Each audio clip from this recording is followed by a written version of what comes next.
Yes, good evening, ladies and gentlemen. I welcome you to the press conference of the first European Council of 2011. I give the floor to the President of the European Council, Herman Van Rompuy, to comment the main decisions of this Council. Merci, bonsoir, bienvenue à tous. Nous avons eu une réunion importante, une réunion intense aujourd'hui. Et suivant les thèmes, nous avons eu des sentiments différents. Sur la situation en Égypte, bien sûr, préoccupation.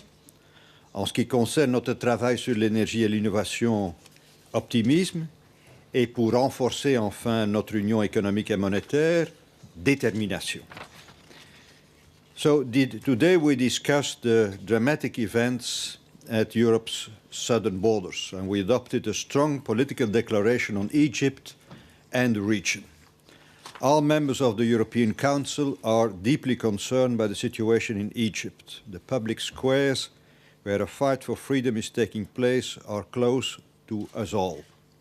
We condemn the violence and the intimidations. We call on the Egyptian authorities to meet the aspirations of the Egyptian people with reform, not repression.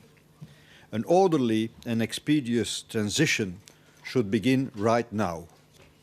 We are determined to give the Union's full support to a democratic transition with free and fair elections and respect for human rights and pluralism. We are committed to a new partnership with those countries in the region which pursue political and economic reforms.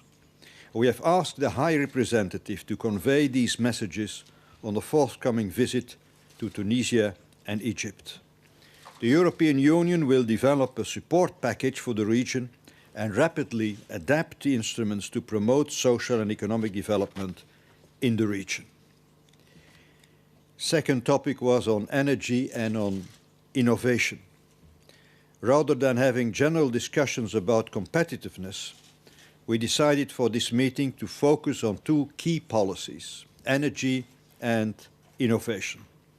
Especially in times of economic and financial crisis, it is important to think and act in a long-term growth perspective. Many of the so-called short-term problems arise because not enough attention is paid to the long term. So there was a very good collaboration in drafting the conclusions with the Commission and the President of the Commission, and the President of the Commission will say more about today's decisions about energy and about innovation. Ladies and gentlemen, we also discussed, of course, the economic situation in Europe and in the Eurozone. The outlook has substantially improved, including in the Eurozone, countries which were in difficulty recently. Spreads are significantly lower than a few weeks ago, and business indicators show confidence and optimism. The decisions taken last year by all of us together and by individual governments are clearly paying off. However, we are aware that there is still a lot of homework to do. It is not a time for complacency. We will draw the lessons from the crisis. We decided to use the momentum to adopt a comprehensive package in March. Let me recall the main elements of this package. For the banking sector, ambitious stress tests with member states having the plans ready in case vulnerabilities appear. An agreement on stronger economic governance following the task force report and the Commission proposals.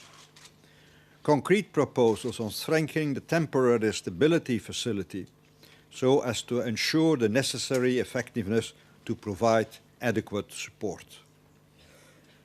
Other element of the package, a final decision on the limited treaty amendment required for the permanent stability mechanism and the definition of the operational features.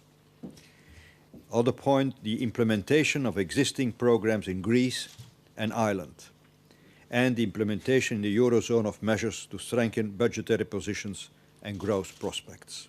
For all these points, we decided on the direction, and we gave a mandate plus deadlines to the different institutional actors. We will adopt the full package in March. The heads of state of government of the 17 Eurozone countries also discuss how to achieve a stronger economic convergence by working closer together in national policies increasing competitiveness. That is new. Instead of only looking at the outcome, for instance the annual deficit, one could also look at the policies behind the outcome. I welcome that member states of the Eurozone feel a stronger need for economic coordination. The macroeconomic surveillance which we decided in the task force report already opens new avenues. Now our political commitment has to be translated in practical terms. What areas, which tools, what limits? To examine that, I received a mandate to consult all heads of state or government of the Eurozone between now and March in close cooperation with the President and the Commission. We will also involve the leaders of the interested non-Euro countries. And no doubt, stronger economic coordination will strengthen our economic and monetary union. Thank you.